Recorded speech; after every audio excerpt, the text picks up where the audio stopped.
Hey, this is Chris Plush from CG Masters, and in the second part of this tutorial we'll be texturing our basketball and rendering it in cycles.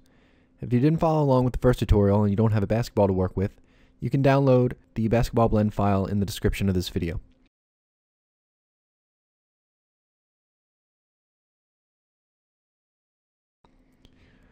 So I have the basketball blend file open, and the first thing I'm going to do before I start to texture it is I'm going to re-export the UV map once I make some fixes to it.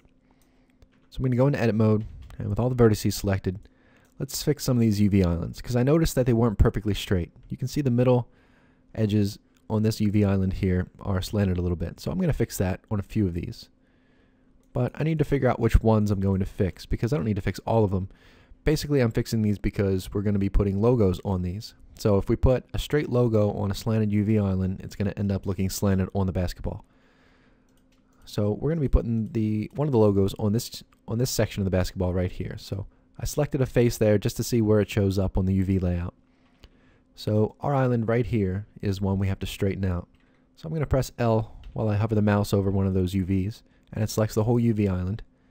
Then I'm going to zoom in and just rotate it until those middle edges are straight up and down, just like that.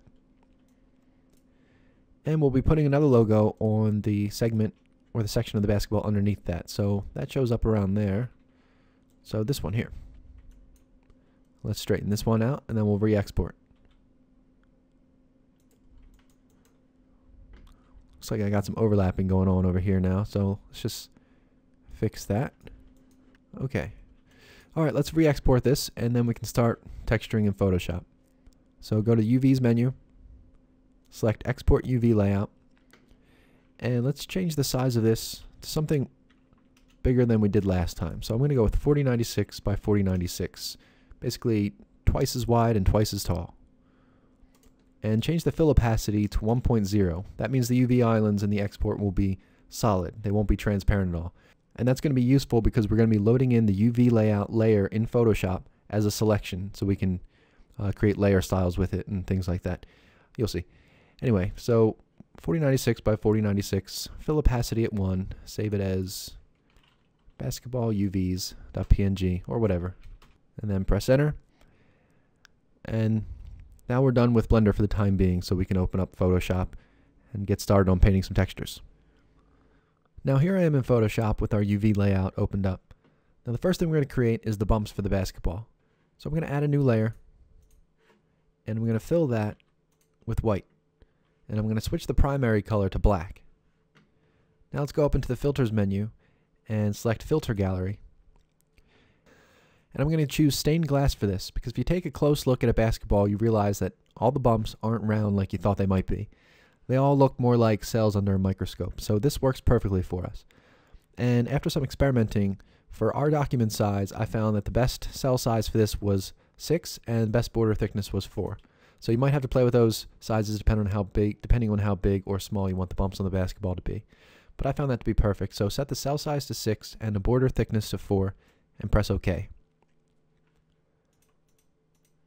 Alright, we have a million little bumps now. One problem is all the edges inside these cells are a little bit sharp. We want to smooth these out since these bumps are very smooth. So I'm going to go to the Channels tab next to Layers, and I'm going to press this icon here, which loads the channels as a selection. Basically, it selects all of the lighter areas of the image. And since this is a black and white image, it's going to select all of the white. So click on that button, you'll see everything selected. Let's zoom in real close so we can see what we're doing. Now, I want to smooth out this selection. So I'm going to go to the Select buttons, and I'm going to go to Modify and then select Smooth. And I'm going to smooth this by 2 pixels. And if you zoom in real close, you'll see that it smoothed out all of those sharp corners. Now go back into the Layers tab and add a new layer and invert the selection by going to the Select menu and selecting Inverse.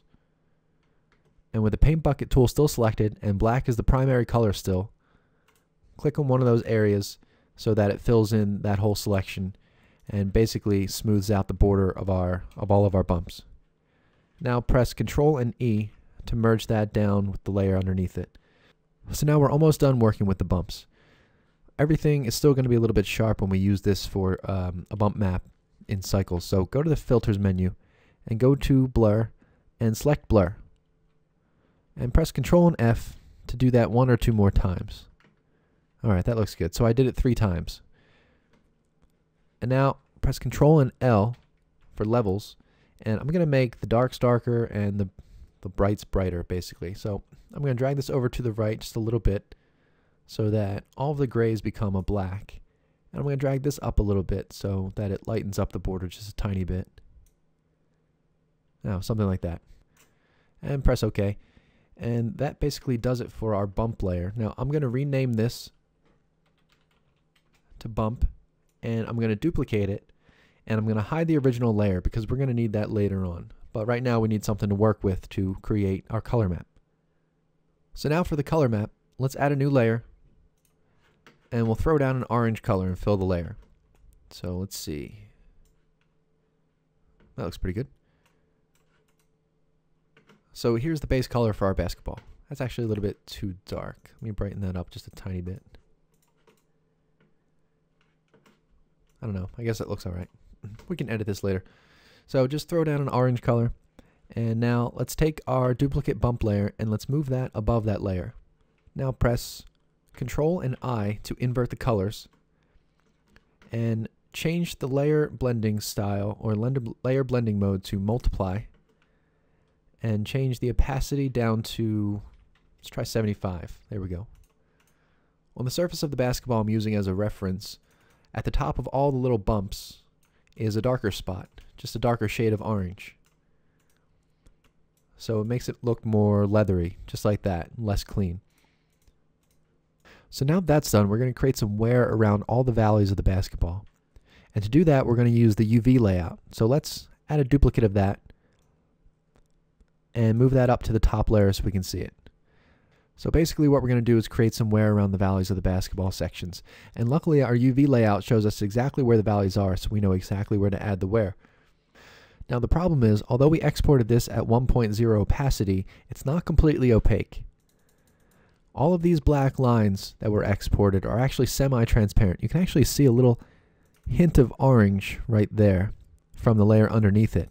So that's a problem because we're going to be adding an inner shadow layer style to this layer.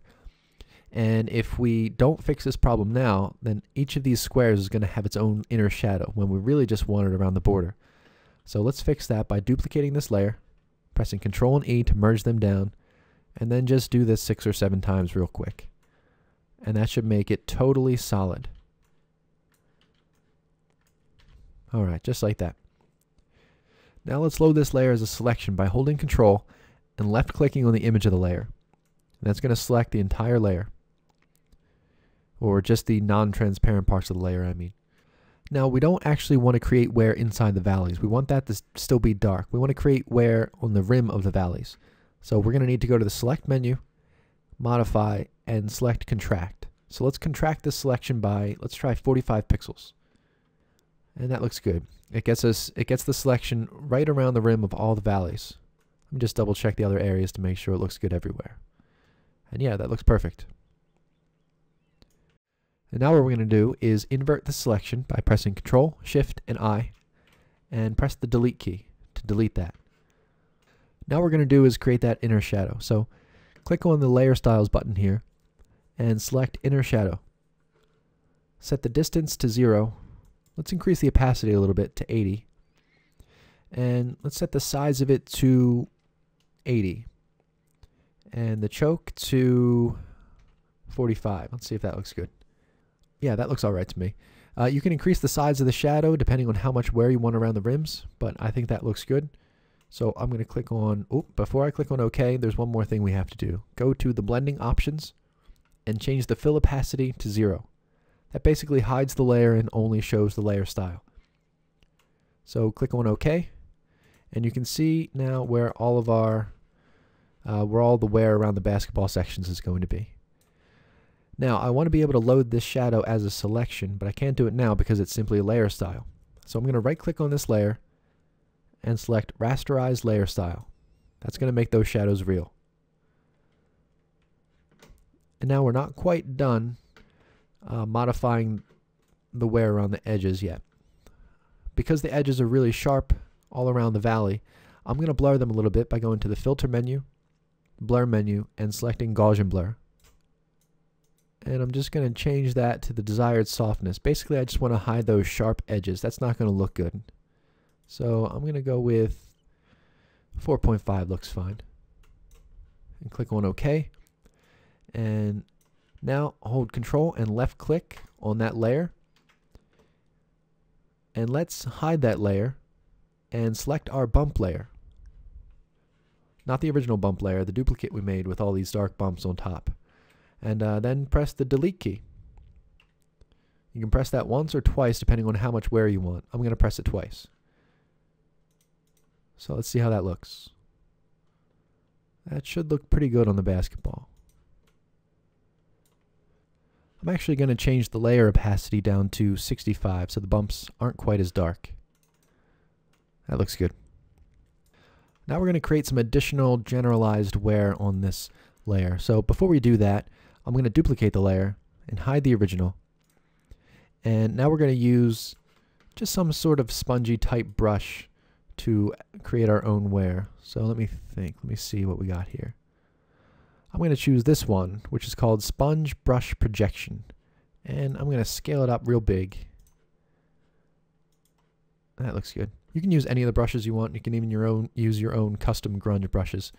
But for the sake of this tutorial, this sponge brush should do the trick. And I'm going to change the opacity down to 10, something real low. And then I'm just going to go through each of these sections of the basketball and create some areas that have a little bit more wear than others, just for some added realism and variation to the texture. I'm going to try and stay inside of these sections because I want the valleys outside of the sections to still be really dark. So most of the wear I'm going to create inside of the basketball sections. And don't forget to switch up the brushes too. You can use other brushes to create more specific spotting. So let me go with, I don't know, this brush there. Random brush size, and just create a couple of circles here or there. Something that really stands out. You don't want too much detail that stands out, but a few spots on each section can really make it look realistic. Alright, now we're done with the general diffuse texture. The only thing left to do now is to put the logos on some of these sections. So let's work on that now. So now to add our logos and make this an official looking basketball, let's go up into the File menu, go to Open, and from our reference folder, open up wilsonlogo.png. Press Ctrl and A to select everything, then Ctrl and C to copy it, and then we can close that. And let's paste it onto our texture by pressing Ctrl and V. And press the V key, or select this tool right here, to move our layer by left-clicking on it and dragging it down to the section of the basketball we want this logo on. And we figured out earlier that this was the section that I wanted to place the main logo. Now press Ctrl and T to transform it, and let's hold Shift and Alt and left-click on the top corner there and scale it down to the size we want. And then you can just simply left click to move it in place. I think that size looks about right. Now I'm not sure if this is centered. So let me find out by simply drawing a box around there from edge to edge and then over here. And that's good enough. Yeah. Alright, so there's our Wilson logo. Now let's open up our NCAA logo and do the same thing. Press Ctrl and A to select everything, Ctrl and C to copy it, close that, Ctrl and V to paste it, and V to move it up to this basketball section up here. Well, let's center it with this one to make sure it's good. Okay, now let's move it up. Press Ctrl and T, and let's scale that into place.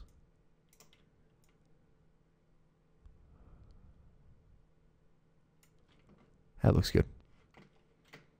Maybe a little bit too tall. Alright, once you have both your logos into place, press Ctrl and E to merge them together.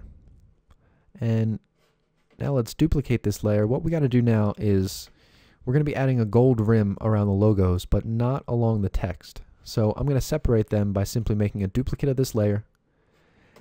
In the top layer here, I'm going to select the box select tool, left click, drag it over there, just around the NCAA, and press delete. And then I'm going to do the same thing with Wilson. Drag a box selection just around Wilson, press delete. And now let's hide that layer and select the layer beneath it, the other duplicate. And in this layer, I'm just going to delete the text. So composite leather, you're gone. The R symbol, registered symbol, you're gone. Open all surface, 29.5, gone. All right, now I'm going to make the layer above that visible again. So now we have one layer that just has all the text, which we're not going to be adding a gold rim to. And we have another layer that just has text we are going to add a gold rim to. So select the layer with the logos and go to the layer styles and add a stroke layer style. Well, we added a black layer style, so it just made it more bold. So now let's choose a nice golden color with just a hint of orange. I think that looks good, yeah. Press OK, and let's scale up the size to be the thickness that you want it to be. I'm thinking 6 or 7. I don't know, I'm going to go with 6. And hit OK. And now zoom out, make sure everything looks like how you want it to look. I think that's a little bit too yellow for me, so let me go back in there. And I think the color's fine. I think the saturation's a bit off. So I'm just going to drag this to the left here so it's a little bit more or a little bit less bold. So just like that. Yep, that looks perfect to me. And now we're going to do, just like with the bumps on the basketball, we're going to add some more wear with this with the sponge brush. Sponge brush eraser, I mean. So let's zoom in, and I don't want to erase anything while we have the stroke layer style going, because then that's just going to create some yellowy areas inside of the text. So I'm going to right click on that layer and select rasterize layer style again. And now that orange stroke or that gold rim is now part of the text. It's all a real layer now. So select the eraser brush, and let's do the same thing we did with the dots. I'm going to select that cool sponge brush, if I can find it again. There it is. And scale it up a bit. And make sure the opacity is at 10%. And then I'm just going to add some wear on the black text. I'm not going to go overboard. I just want to see those dots underneath it, just slightly. Here we go. That looks good. Now I'm going to move down to Mr. Wilson down here. All right, that looks good. And I'm going to select the text layer. I'm going to do the same thing with that. I just don't want it to be a solid black, so I'm going to add just a tiny bit of wear here and there. All right, that looks good. Now everything looks good to me, so I'm going to save this as a PSD file, just in case we need to make some changes after we start applying these to the basketball. And now I'm going to save it as the diffuse texture. So File, Save As, in the Textures folder, I'm going to save it as a PNG, which is a lossless format. I'm going to save it as B-ball diffuse. That does it for the diffuse map. Next we're going to be working on the specular map. Now to create the specular map, we basically just need to desaturate everything. So let's see. Let's select our orange, our bump map layer and our orange layer. Press Ctrl and E to merge them together. Press Ctrl, Shift, and U to desaturate. And then select our logo layer here. Press Ctrl, Shift, and U to desaturate that. And we want the gold rim around that layer to be a lot brighter than it is. So press Ctrl and L for levels, and let's brighten that up a little. That rim is going to be the shiniest part of the basketball. So let's just brighten that up quite a bit, then press OK. Actually, don't press OK yet. These darks are a little bit too dark. We don't really want anything to be totally black because everything's going to have a little bit of a shine to it. So I'm going to move this bar here and just make that a really dark gray. Okay. And select the text layer above that, right there. Press Ctrl and L. And let's do the same thing for that. Let's brighten up that black so that it's a really dark gray instead. Alright, that looks good. Now let's select our bump layer again and press Ctrl and L. And let's play with the levels with this. this part of the basketball doesn't have that much of a shine to it. So just play with the levels so that the tops of the bumps, those dark patches are pretty dark, and the area around them just, I don't know, like a medium gray. That looks good. We can modify this later if it turns out we don't like how it looks on the basketball. I'm going to increase the levels here for the black a little bit more. Alright, that should be fine. Actually, no, I'm going to select these bumps again. The wear around the edges here, it's actually not all that shiny. But it's going to be really shiny once we add this as a specular map because it's pretty bright on the map. So I'm just going to darken that whole layer. Alright, File, Save As. In our Textures folder, we're going to save this as a PNG. B-ball, Specular. That does it for our specular map. Now to create the bump map, let's hide our logo layer. That's not going to be affecting the bump map. And let's hide our bump layer on top of that. And let's make visible our original bump layer here. And we're going to leave the text from the logo files as is because that will affect the surface. And in fact, I'm going to duplicate that once or twice. I should have made a duplicate of this earlier.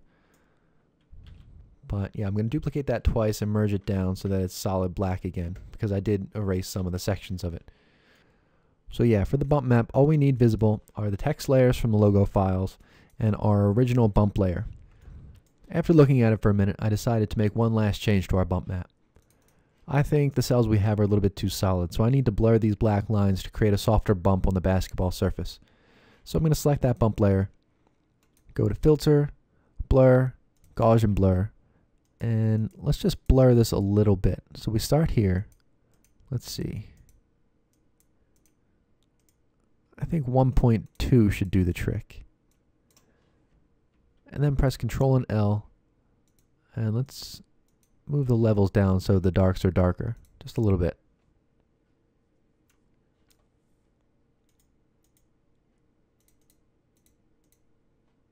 Alright, that didn't change much, but whatever. Hit OK, and I'm also going to blur the text layer here, just a little bit. Soften up those edges. Not as much as before, but. So I'm going to put that radius to 1.0. Alright, that should be a little bit better. And maybe you'll want this to be softer so you can just blur everything a little bit more if you want. I don't really care. I don't give a crap what you do. So now you can go ahead and save this as bballbump.png. Alright, let's get down to business with cycles. Now I moved the camera a little bit just to give me a view like this. Basketball's on the right side of the view just a little bit because it's going to be casting a shadow to the left. And now what we need to do is make sure that you change the renderer to Cycles Render. And let's add a lamp real quick and light this scene. So from top view, press Shift and A and add a sun lamp. And move it to a position around there. And in front view, I'm going to move this up a little bit and rotate it towards the basketball.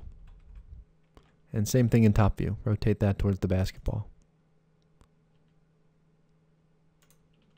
Alright, let's see how that looks in rendered view. In the menu of the viewport, go to rendered view. Alright, yeah, that looks fine. Alright, now we'll move on to adding the textures to our basketball and creating a Cyclo shader in the node editor.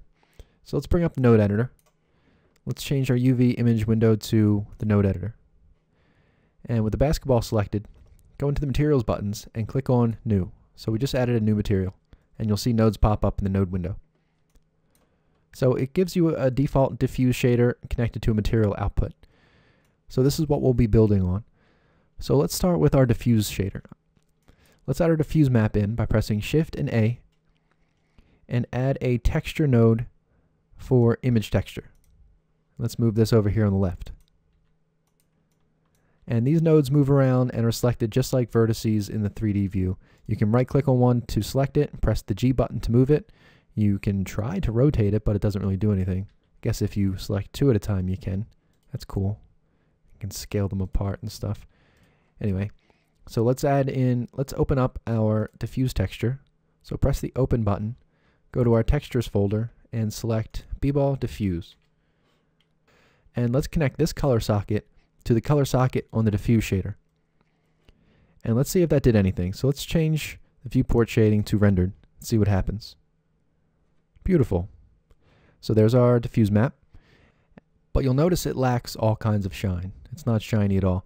We want a little bit of a sheen on this thing. So now let's work on adding a glossy shader for some reflections. So press Shift and A in a node editor, and let's add a new shader, a glossy shader. Let's move that beneath the diffuse shader.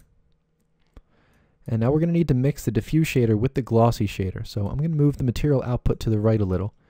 And we're going to need to add a mix shader node to combine these two together. So press Shift and A and add a mix shader and drag it on top of that line there, and it'll automatically connect it. Now connect the glossy shader to the bottom socket of the mix shader.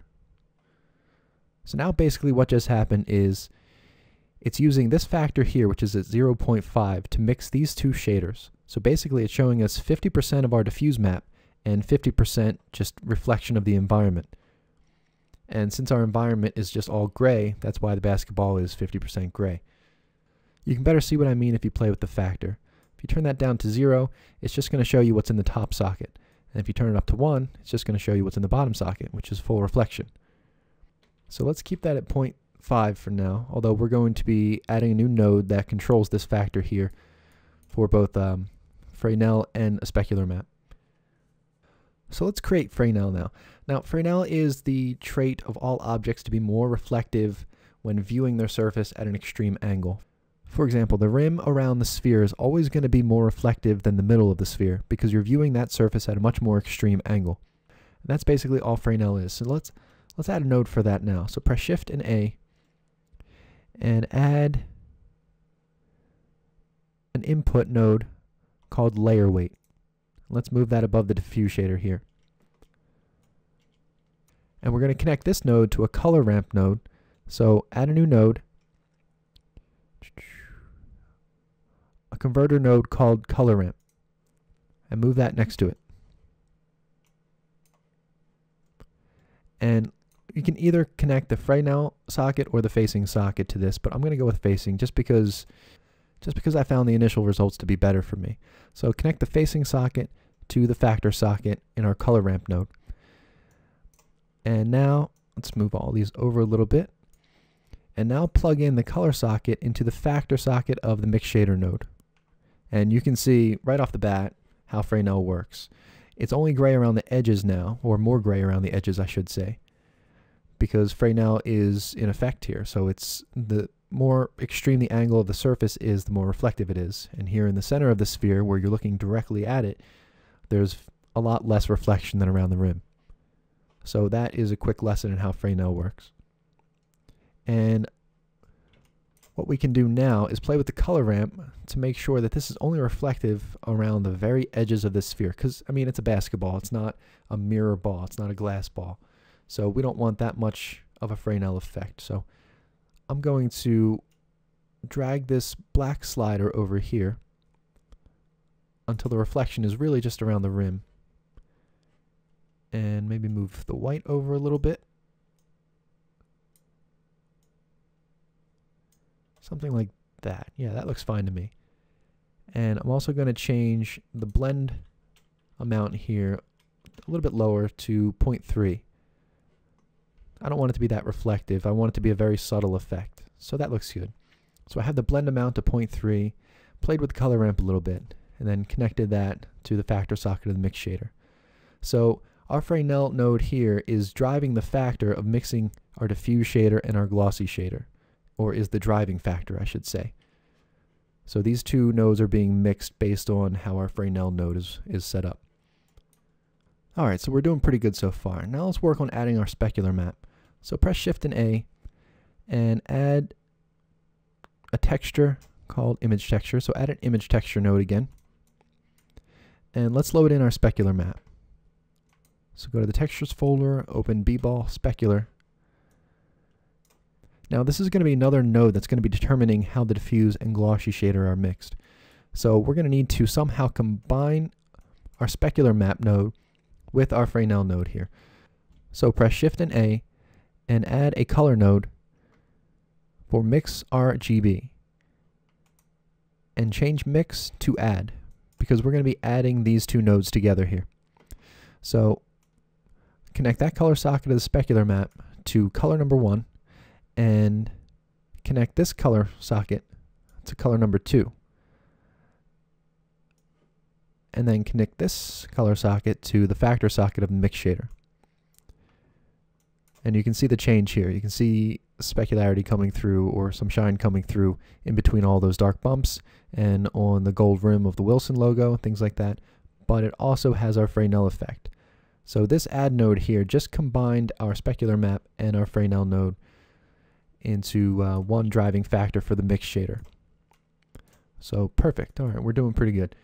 Now we're going to move on to creating the bump map, which is the last aspect we need to add for this basketball to be complete.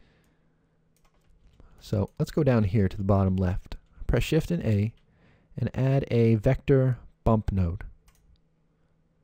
Move that right there. And press Shift and A and let's add another image texture node. I'll press open and let's open up our bump map. Go to the textures folder. Open up B-Ball Bump. What happened to Bass? Oh, there it is. All right, and now we will be connecting this color socket to the height socket of the bump node. And now basically we're going to be connecting this normal socket of the bump node to any of our shaders or any of our nodes that have a normal socket. So connected to our glossy shader here, and connected to our diffuse shader here, and then also connected to our layer weight node for Fresnel. Now the reason we're connecting it to all those normal sockets is because we want our bump map to affect all the different shaders. It's pretty much as simple as that. So now we have some bumpiness going on here, but it's really extreme. But the cool thing about this bump node is that we can just simply turn down the strength. So let's turn that down to 0.3 and see how that looks. I do believe that looks perfect. All right, that does it for the shader for our basketball then. Unless you feel like tweaking anything in here, I think we're good to go. I might want to change the glossy type from GGX to Beckman. I've had better results with Beckman. I just feel like it looks a little bit better. I'm not sure of the technical details between the different glossy shaders, but I like to stick with Beckman. And I'm going to increase the roughness to 0.3. See how that looks. The roughness value basically determines how sharp the reflections are going to be. So if I, for example, turn that down to 0.1, you can see the reflections or the shine off of the basketball are a lot sharper. And if you turn it up to 0.9, everything's going to be very soft. So I found the 0.3 was a good value for this basketball. All right, now we're going to move on to adding material for the rubber stripping. You don't really need to. You basically add just a color for it, but I'm also going to add a specular map for it to give it kind of a dirty look, because it's not going to be pristine. Our basketball has some wear to it, so obviously the rubber stripping will too. But before I do that, I'm going to increase the strength on the light. I don't think it's bright enough, so I'm going to select the sun lamp and I'm going to increase the strength to 5. I'm also going to increase the size here from 0.1 to 0.3. And the size here, as the tooltip says, it's the light size for ray shadow sampling. Basically, the higher this value is, the softer the shadows are going to be. And the lower the value is, the sharper the shadows are going to be. So this is going to give us a semi-soft shadow. So let's see how that looks. All right, looks good. Now let's make that rubber material. So select the rubber stripping object, and let's go into the modifiers buttons and quickly apply that modifier by clicking on this button. Now we're gonna UV unwrap this, but first we have to add some seams to it since it's essentially a spherical object.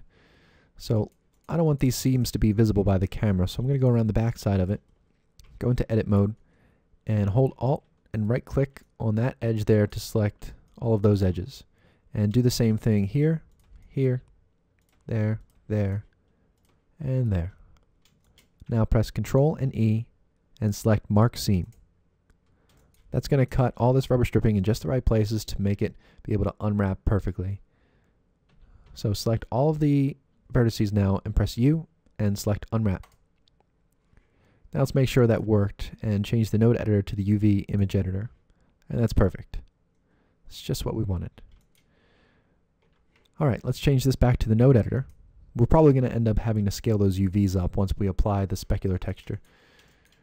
But we'll worry about that when the time comes.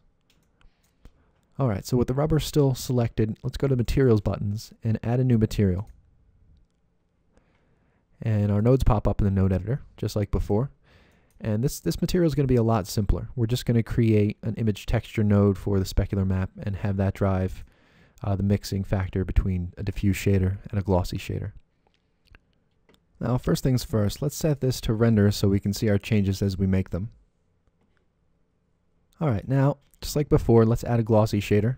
So press Shift and A, add a glossy shader, and add another shader, a mix shader, to mix these two together. Just like that. And let's see what we got. Alright, so we have this set up. Now we can start playing with the color and add the specular map. So change the color on the diffuse node to black. And on the glossy shader, let's change GGX to Beckman. Actually, that's a sharper shine on that, so I'm going to change that back to GGX. That seemed to work better for rubber. And increase the roughness to maybe 0.5. That looks good. Obviously, it doesn't look good overall. The rubber is pretty much silver right now. And now, like we did before, we're going to add a layer weight node for Now. Press Shift and A. Add an input layer weight node. Move that to the top there. And again, we're going to add a color ramp for it. So add a converter color ramp node. Let's just space everything out here. You can left click and drag on these to move them, by the way, if you didn't already know that. Alright, so like before, connect the facing socket to the factor, and connect that to the factor of the mix shader. Alright, there we go. Now it looks kind of weird, don't you think? That's because it's reflective on the edges again, and it's not in the center. It just looks a little weird because it's a strip of rubber instead of a sphere, so it's hard to tell what's going on. And let's mess around with this. So let's drag that all the way over to the right.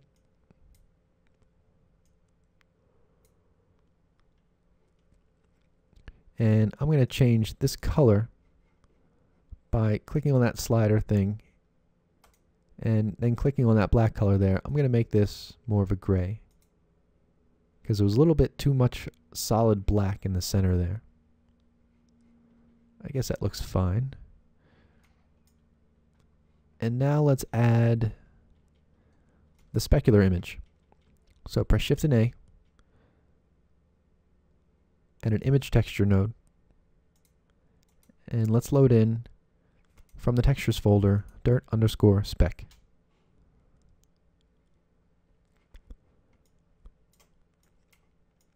Let's make some room there, and let's add in a mix RGB color node. Change it from mix to add. Connect that color socket to the top one. Connect this color socket to the bottom one, and then connect that one to the factor on the mix shader.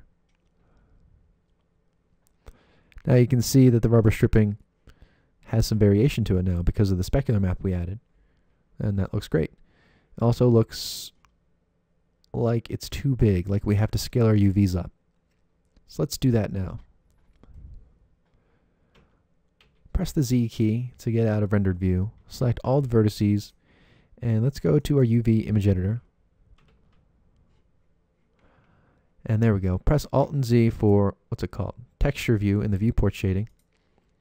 And then you can actually see the texture applied to it since we have the nodes added. So now we can scale this up and see how big we want the detail to be. think that looks good. Yep. Perfect. Now let's go back to the node editor. And let's go back to rendered view. And everything's still way too silver. That's because our specular map is a little bit too bright. So we're going to have to multiply that and make it darker. So press Shift and A and add a color mix RGB node and drag it over that line there. And change it from mix to multiply. And change color number 2 to black. Now it's going to be mixing the image texture with the color black by a factor of 0.5. We turn this up to 1, it mixes it with full black, basically rendering this ineffective. So let's keep that at maybe, I don't know, 0.7 to darken it a lot. Maybe a little bit more. 0.9. 0.9 looks good. You can still see some detail from the specular map, but the rubber stripping is still nice and dark. Now when we add an environment, the rubber stripping is not going to look so gray, because right now it's reflecting the gray environment a little bit. But everything is generally looking pretty sweet. Now we just need to add a wood floor and a little bit of an environment for it to reflect. And you can play with all these settings if you want, but I think we got some good rubber stripping going on here. I might want to make the glossy shader roughness a little bit lower so the shine's a bit sharper. And that should be good for me. So now let's work on adding that wood floor. Alright, so let's go into top view now. And wireframe view. Let's zoom out a little.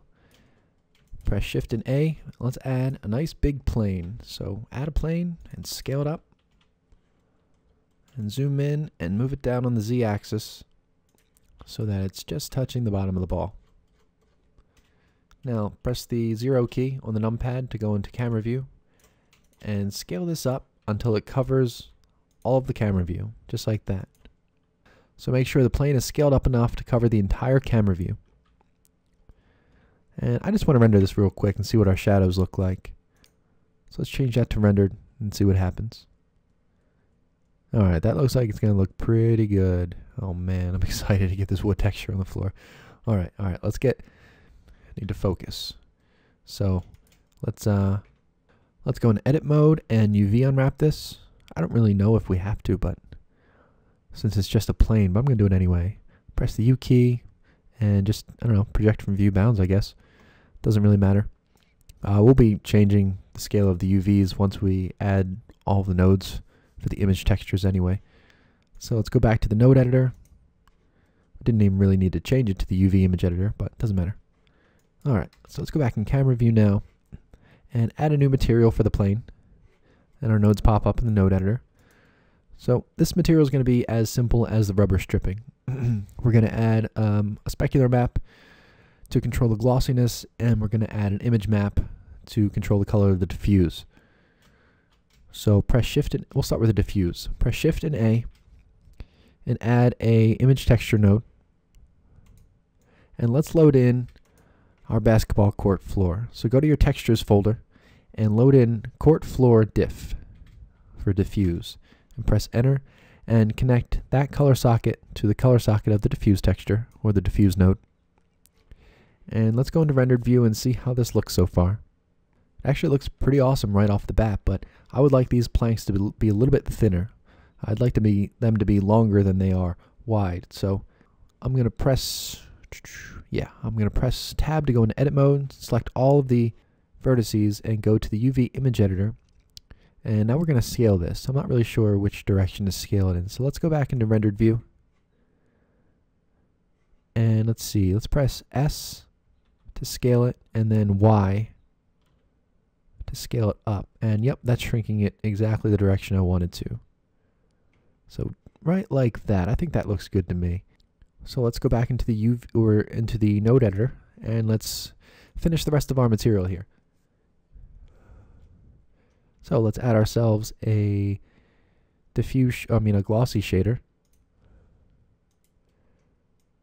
And then add a mix shader, just like we've been doing. Connect glossy shader to the mix shader. And now we got a lot of gray because, of course, it's reflecting a gray environment. Now let's add a layer weight node for Fresnel. Go into input and add a layer weight node. And same thing as before, we'll add a color ramp from the converter menu. Connect facing to that factor. Connect that color socket to the mix shader factor.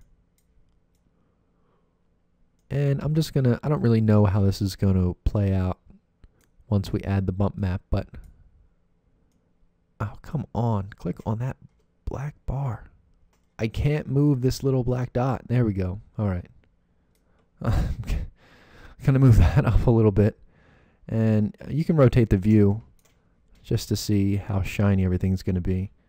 Press the 5 key on your numpad for perspective, and let's move it down here to an extreme angle. And now you can see the Fresnel starting to take effect. Basketball is a little bit more reflective right underneath it, and I think that's a good amount of Fresnel. I don't really know. Alright, so now we're going to add that specular image. Now press Shift and A and add a image texture node at the top here. And let's open up from the textures folder court floor spec. And we're going to add this node with the layer weight node. Same way we did before. Go into color, select the mix RGB node, and change that to add. And add that color socket to the top, and this one to the bottom, and then connect that to the factor of the mix shader. Now our specular map is way too bright. That's why everything is pretty much gray right now. So we're going to do what we did before with the rubber stripping and add a multiply node. So add a mix RGB node in the middle of that line there. Change it from mix to multiply and change the color to black.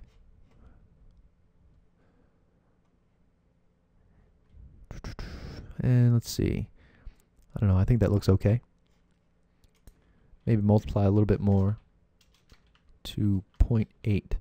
Now I'm just going to add one more thing. We're going to use the specular map as bump map as well, just to give the floor some bumpiness to it, because it is a wood floor after all. It's not going to be perfectly flat. So let's see. So select our image texture node up here for the specular map. Press Shift and D and move that down here. And just like before, we're going to add a bump node to connect that to. So add a bump node from the vector menu and connect color to the height value.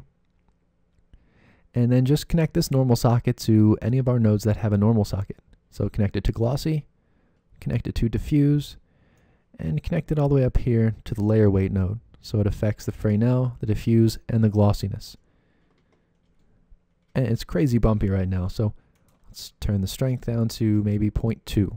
We don't want this to be that bumpy. It is a laminate floor after all. It is mostly smooth. So I'm going to zoom in real close just to get a good look at this bumpiness. I feel like our glossy shader is too rough, because this shine on the floor is very bright and very spread out. And I feel like it should be reflecting our basketball a lot sharper than it is. So let's change our glossy shader here. Let's change the roughness down to 0.1. Now one reason it's not really reflecting the basketball that sharply is also because we have the bump map affecting the glossy shader. I mean, the more bumpy a surface is, the less mirror-like it's going to be. So we can keep the bumpiness where it is, which I rather like, or we can lower it a little bit. So let's try 0.1. And you can see it's already reflecting a little bit more. We're getting some shine down here where we didn't have before. And we can also change the roughness down to 0 if you wanted. I'm going to keep that. I'm going to keep the glossy roughness at 0.1 and the strength of the bump map at 0.1. And that'll be good enough for me. I'm satisfied with that. So now we just got to get rid of all the gray reflections that are going on. So let's add an Hdr environment for our basketball scene to be reflecting. Now for the last chapter of this story, where we create the environment for everything to reflect instead of this dull gray world everything's reflecting right now. And I'm going to use an HDR image from a website called hdrlabs.com. You can find the link at the bottom of this video that takes you to the exact image that I used. There's also a clickable link in the description of the video below this. So now let's add in that image. Let's go to the environment buttons right here and click on Use Nodes. And now click on this button to the right of the color here. And this is where we can select all the different textures we can add to our environment. For this, we're going to add an environment texture. So everything's pink now because we created an environment texture, but there's no image. So Blender gives it that classic pink color that tells you, hey, something's wrong. Although this actually looks pretty darn sweet. You might be able to might want to just leave it like this, but for the sake of finishing the tutorial completely, let's open up that HDR image. So I'm going to open that image up from my textures folder. It's called Mount Washington Cave Room BG. And leave all these settings as is. And now you'll see it's not reflecting anything gray anymore. Now it actually has a world to reflect. And if you middle click and drag the scene, you'll see how this HDR image is applied to the environment. And it's pretty cool. And you can see our ground is reflecting all the lights in the environment too, and things like that. So this is much better than reflecting that gray world.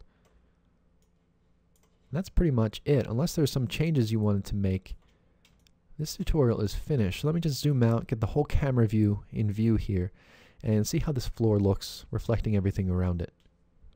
Now I still want the floor to be more reflective, so with the floor selected, I'm going to change the roughness on the shader to 0. That might be too sharp, but now you can see it's reflecting the light from the environment in the back there. And you know what? Everything looks good. I think I'm going to leave it like that. So now let's set this up for a final render. I'm happy with the camera view. I'm happy with all my materials. Let's set it up for a full-size render. So go to the render buttons now. And 1920 by 1080, I'm going to leave it at that. Crank that up to 100%. And the most important part is to increase the sampling. So change the render samples from 10 to, I don't know, 100 or 1,000 or 1,000,000, however many samples it takes to get all this noise gone. Because right now we're at 7 samples and look how noisy it is. Even at 10 samples it's very noisy. So you just want to crank these render samples up as high as you can before your computer explodes. And then you'll get a nice, clean, smooth render from Cycles. So now I'm simply going to press F12 and render out the final result. Alright, so here's the final render, which I rendered at 3,000 samples. It took a couple of hours. My computer's not the greatest. I did make a couple changes. I rotated the floor and the basketball a little bit, just so everything wasn't so aligned. I made the bumpiness on the ground a lot less, and same thing with the basketball. I made it a little less there too. And I made the rubber stripping a little bit more black. Alright, so that's it. I hope you enjoy this tutorial, and I will see you next time.